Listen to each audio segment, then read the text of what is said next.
Hello students, welcome to the third session of our second module. Today we will learn the a topic called theoretical vapor compression system.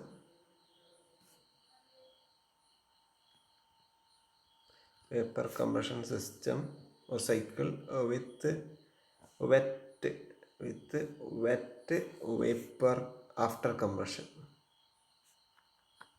With the wet vapor after compression. So students, in the previous class we have studied a particular cycle one, a cycle called theoretical vapor compression cycle with the dry vapor after compression. So today we will learn this particular wet vapor after compression. Okay, so this is important. Okay, so students, what will be the diagram for or TS diagram for this particular situation? So this is TS diagram. So this will be the dome, vapor dome. Okay, so after compression the vapor should be wet. Wet means it should not be outside this dome. If this is first stage, after compression it should be wet. So this is 2 and this will be 3 and this will be 4 and this is 4 to 1. So this is the cycle. So this is the cycle, a theoretical cycle where the condition of vapor is wet after compression. So the position of 2, so 1 to 2 is compression. The position of 2 inside the dome.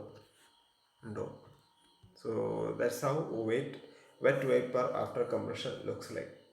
Okay, so the findings COP and all is same. So we will do a problem based on this particular cycle and you will get more, you will be enlightened more after doing the problem. Okay, so students, this is a problem. An ammonia refrigerating machine fitted with expansion valve works between the temperature limits of minus 10 degrees Celsius and 30 degrees Celsius. The vapor is 95% dry at the end of isentropic compression and the fluid leaving the condenser is at 30 degrees Celsius. Assuming actual COP as 60% of the theoretical, calculate the kilograms of ice produced per kilowatt hour at 0 degrees Celsius from water at 10 degrees Celsius. The latent heat of ice is 335 kilojoule per kilogram. Ammonia has the following properties. So students, this is a question and you have to understand that this particular table is given in this particular question, but it is not essential that this data should be given along with the question. So you have to use what refrigerant table. So you will get the value, all this value from refrigerant table. So you have to take the table of ammonia. You have to take the table of ammonia table. So there are different table for different refrigerants. So here our refrigerant is ammonia. So you take your ammonia table. You just check it out. Okay. Maybe I will show this refrigerant table in your meeting, in Google Meet or something like that. So you will get an idea about refrigerant table. So as of now, for the time being, the data is already given with the question. So don't worry about refrigerant table and all. Okay. So we have the question and try to draw the TS diagram for this particular So here it is given that the vapor is dry at the end of isentropic compression. So this is a wet vapor. So if this is our dome, okay. So this 1, so 2, 3, 4, 5. Sorry, 1. So this is our cycle. So here it is dryness fraction is given. So this temperature, this particular temperature is what? Minus 10 degrees Celsius, right? So it is given the temperature limits are minus 10 and 30. So this will be minus 10 degrees Celsius and this will be condenser temperature will be 30 degrees Celsius. So these two values are given. So at the end of the vapor is 95% dry at the end of isentropic compression means the dryness fraction at 2 is 0.95. Dryness fraction at 2, x2 is 0.95. x1 is unknown. Okay. So what all things are given? T1 is given, T2 is there, T4, T3 all are there. So you just convert this into Kelvin, okay? And x2 is there, and all the so this is HF. So these values are also given, HF, HFG, SF, SFG, right? So this is SG, okay? So this value is SG, total entropy of disaturated vapor. Okay, all these values are given. Okay, now just write it down. So T1 equal to T4 equal to minus 10 degrees Celsius means 263 Kelvin, right? T2 equal to T3 equal to 30 degrees Celsius means 303 Kelvin. 303 Kelvin. Similarly, H2 H2 is not given. HF2 is given. HF2 equal to HF3 itself, right?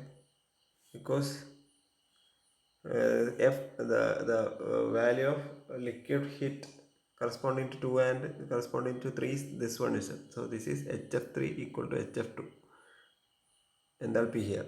Okay. So this is Hg2 equal to Hg3. Okay. Here it is Hg1 equal to Hg4. Here it is Hf4 equal to Hf1.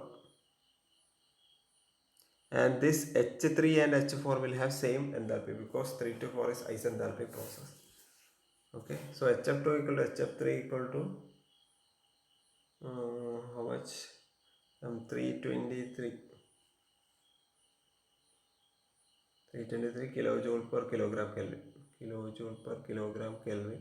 Similarly, HF1 equal to HF4 equal to 135.37 kilojoule per kilogram Kelvin. And now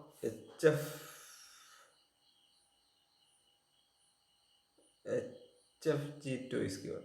HFG2 means Hg minus HF for 2 is how much? 11458 kilojoule per kilogram Kelvin. So HFG means HFG. What is HFG? HFG means Hg minus HF. Okay.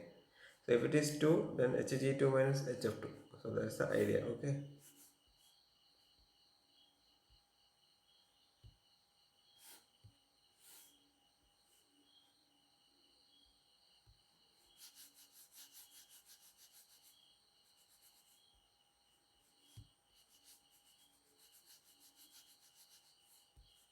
Now we have HFG2 is given. Similarly, HFG1 is also given 1297168 kilojoule per kilogram Kelvin. SF2 is given 1.2037. SF1 is given 0.5443. Yes, SFG 2 is given how much? 4.9842.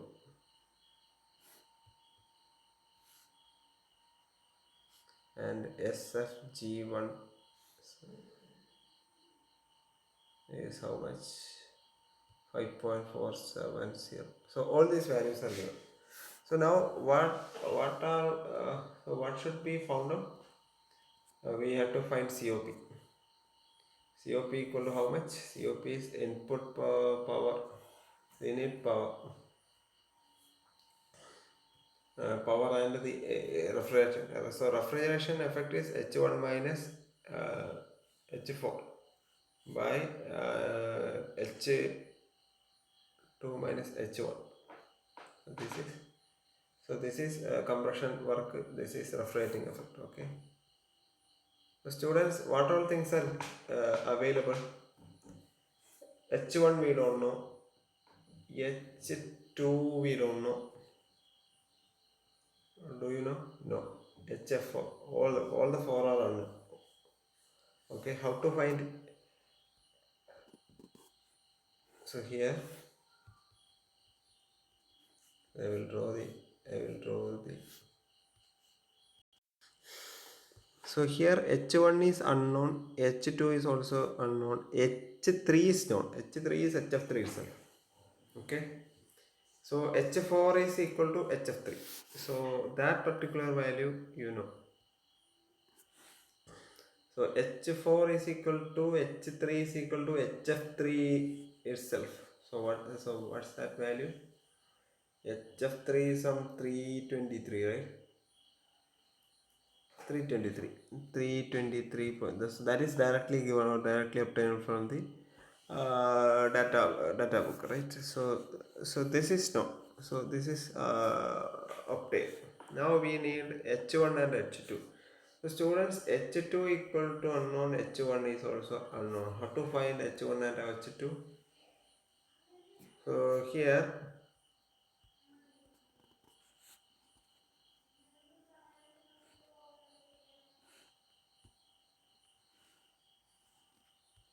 here we can do one thing. The SF, this is a constant entropy process, right? So this is T, this is S. So this particular line has constant entropy, right? So S is constant. So S1 is equal to S2, right? So how to find S1? S1 is also unknown. But this particular SF1 is known. So students, S1 is equal to S2, S1 equal to SF1 plus X1 HFG1 by T1, because S1 equal to SF1 plus some value, right? So that value will be, this is Q, this is Q by T. So Q by T is nothing but entropy, right? So Q here is H, that this particular value is HFG1. Since it is not completely dry vapor, you have to add the dryness fraction. You have to include the dryness fraction also. So that is why X1 HFG1 by T. So this is the equation inside the top. So you might have already learned in your steam engineering for finding entropy inside the vapor top. This is the equation. So HFG1 is known, X1 is unknown. X1 is unknown, T1 is known, SF1 is known. So this is unknown. So you just keep it there. Okay. Similarly, S2 can be written as SF2 plus X2 HFG2 by T2. Similar. So here SF2 is already given 1.2307 plus X2 is 0.95, HFG2 is 1145.8, T2 is 303. So this value will be 4.796. But since S2 equal to S1 is equal to how much? 4.796. Therefore S1 is 4.796. So you can write 4.796 equal to SF1 plus X1 HFG1 by T1. So I am substituting here S1 here. So SF1 is how much? SF1 is some how much is the value? SF1 0.553, 0.5443. X1 is unknown, HFG1 is 1297.68 divided by T means 263. So here students, only unknown is X1. So you can solve this and you will get X1 is equal to some, how much is X1? You will get some around 0.86. You check it. Okay. So you will get the value of dryness fraction as X1 as 0.86. Now what is our aim? Our aim is to find h1. H1 is nothing but hf1 plus x1 hfg1. Similarly, h2 is nothing but hf2 plus x2 hfg2. So all these values are known as of now. So our main aim was to find the dryness fraction. Then if you have the value of dryness fraction, you can find the enthalpy at any point inside the door. So hf1 is known. So all these values are known. So you just substitute h1 equal to some 135.37 plus 0.86 into some 1297.68. So you will get value 12514 kilojoule per kilogram. Similarly, H2 you will get 323.08 plus some 0.95 into 1145.8 equal to 1411.6 kilojoule per kilogram.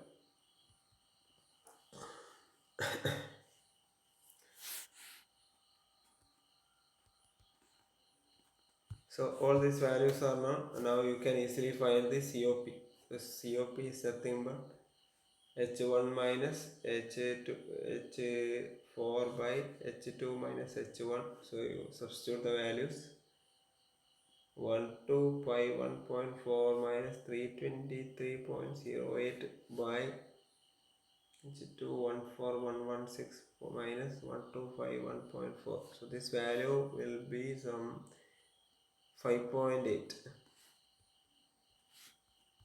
5.8. Now actual, it is given in the question that the question you can see the question actual COP is 60% of theoretical, right? So actual COP is 60.6 of 5.8. So it will be some 3.48. Okay.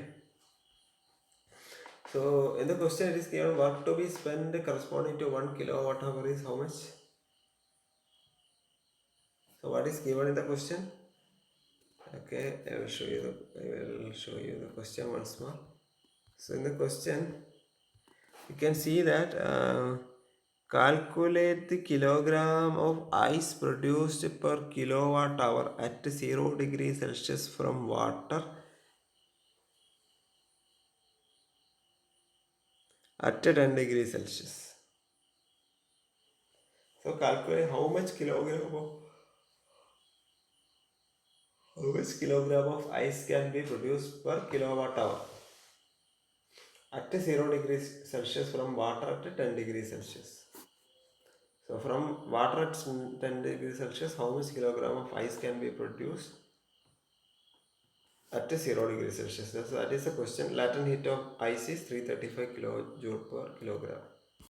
So in the question it is given per kilowatt hour. How much per kilowatt hour? How much ice is produced from 10 degrees Celsius water? How much degree of ice at 0 degrees Celsius is produced from 10 degrees Celsius of water? So this is important per kilowatt hour of work. So what is per kilowatt hour? What is kilowatt hour? Kilowatt hour is nothing but 1 kilowatt into 3600 seconds, right? So that is 3600 kilojoules. Kilowatt into seconds is kilojoules, right? So this much. So this is the work. Okay. So this is the work. So students, COP is nothing but refrigerating effect by work. So refrigerating effect is COP into work. So that is for 3.8 into 3600 kilojoule. So this is refrigerating effect. Its value will be around 12528 kilojoule of refrigerating effect. So students, we know that heat extracted from so this is refrigerating effect. Heat extracted from 1 kilogram of water at 10 degrees Celsius for the formation of 1 kilogram of ice at 0 degrees Celsius is how much? Okay, can you find? So 10 degrees Celsius to 0 degrees Celsius, you have to extract sensible heat, right? So sensible heat is nothing but 1 kilogram mCp delta T plus m into L. This is so delta T is nothing but 10 degrees Celsius to 0, 10 minus 0, so it is 10 only. So here m is taken as m is unknown, so m is to be found, right?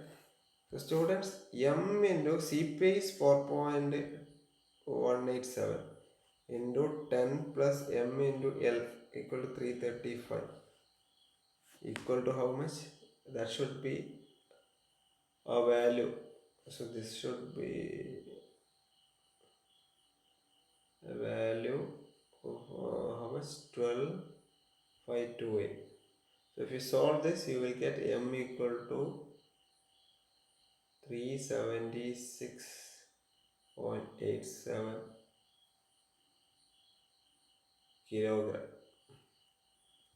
So this is per kilowatt hour of power. Per kilowatt hour of power. Okay, so this is how to find. This is how we find mass of ice produced. Okay. So students, now we will study the third section. So we already found studied theoretical vapor combustion cycle with the dry vapor and wet vapor. Now, so theoretical vapor compression refrigeration system with superheated vapor after compression.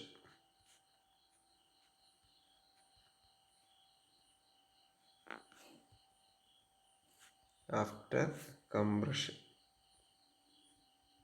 So here the cycle will be like this. So this is our vapor door. So after compression, if the state of vapor should be superheated, means the graph will be the cycle will be like this. So we have already drawn this in our introduction stage itself. So general, actually this is the most commonly used type of refrigeration system. 1, 2, 3, 4. So this will be 2 dash.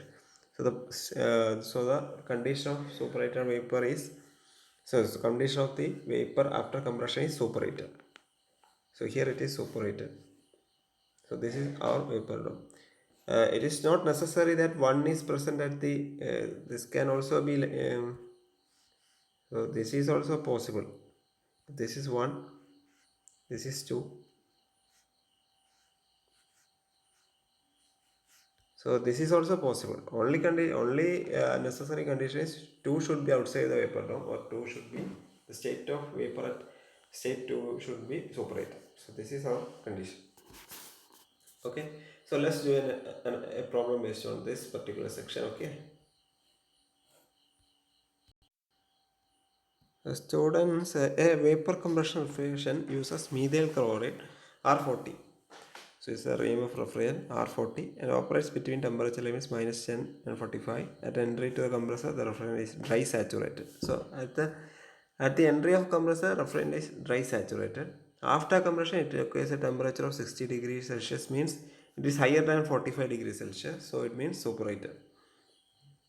So higher than the condenser temperature means it will be superheated, right? So find the COP of the refrigerator. 11 properties of methyl chloride are as follows. So this question. So -10. So this data is already given. If it is not given, you should refer data book. So -10, 45. So you can draw the.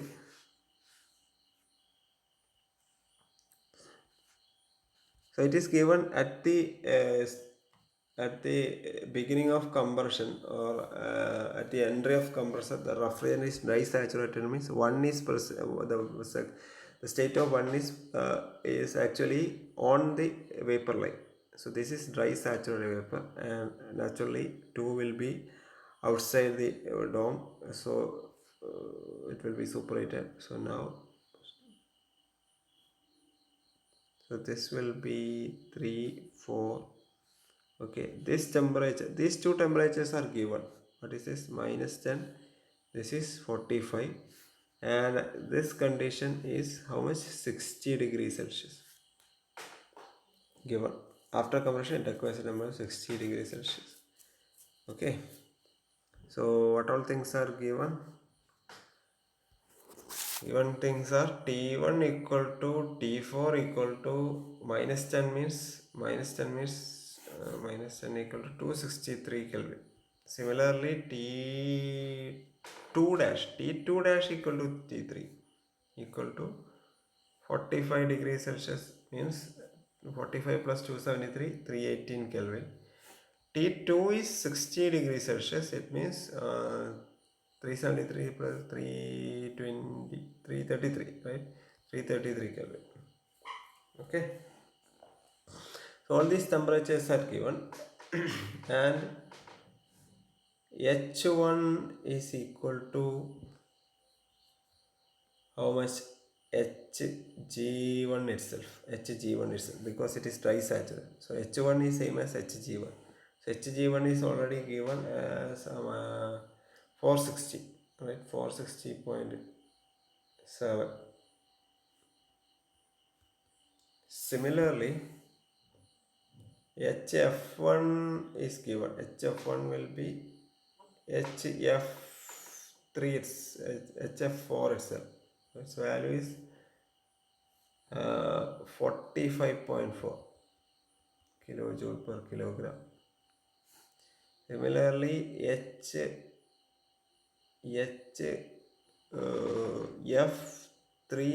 is H3 itself is equal to H4 itself, because H3 3 to 4 is isenthalpic. 3 to 4 is isenthalpic process. H3 equal to H3 is equal to how much? 133.0. Okay. Similarly,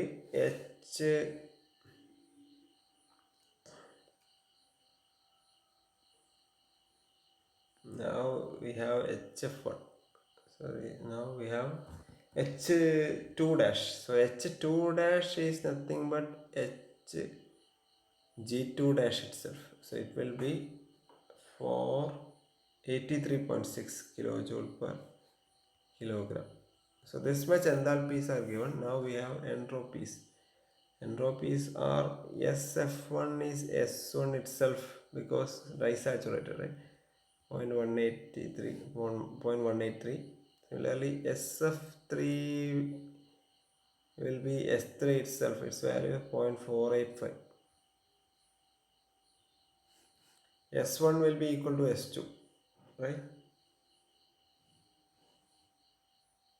And S2 dash is given. S2 dash means Sg2 dash itself. So its value is 1.587. Similarly,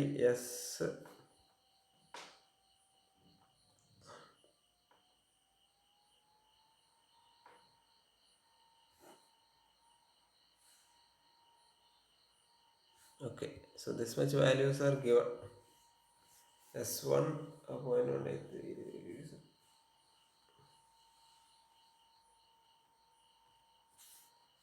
and now one more value. Yes, sorry, this SF1 is not equal to S1, okay, because here you can see S1 here, SF1 is this is SF1, so it's not equal to that. So S1 is equal to S2 equal to Sg1. So Sg1 is nothing but 1.637. So all the four values are okay. So you have to be very sure about to pick the values for the right states. Okay, so don't confuse. So Important point in solving this particular in this type of question is picking the values or the obtain the values for each state correctly. We should be very confident and clear. Okay. Now COP is what we have to find. COP is nothing but uh, H1 minus H4 by H2 minus H1. So students, H1 is known, H1 is known, H4 is unknown, H2 is unknown. So these two are H1 is directly available. So H2 is nothing but, sorry, H4 can be found by, H4 can be easily found because H4 is nothing but H3 itself. So H3 is HF3 itself. So that is also known. So this is also known. Only unknown is H4. H4 is unknown. So how to find H4? Students, here this is 2 dash, right? So 2 dash and 2. There should be a relation between the entropy. How to find the entropy of S2? Students, S1 is equal to S2. But S1's value is already known. Right? S1's value is known. How much? S1 is 1.637. Right? 1.637. Right?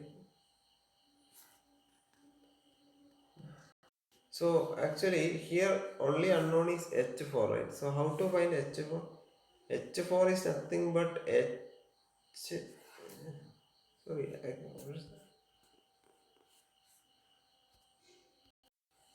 here this is H2, this is H4. So H4 is known. Only unknown is H2. Okay. So here it is H3. This is H3. This is known. H2 is unknown. Okay. Sorry, my mistake. So how to find H2? H2 is nothing but H2 dash plus Cp into T2 minus T2 dash. So this value should be added. So this is degree of superheat. So this is superheat. Cp into degree of superheat. Degree of superheat. T2 minus T2 dash is nothing but degree of superheat.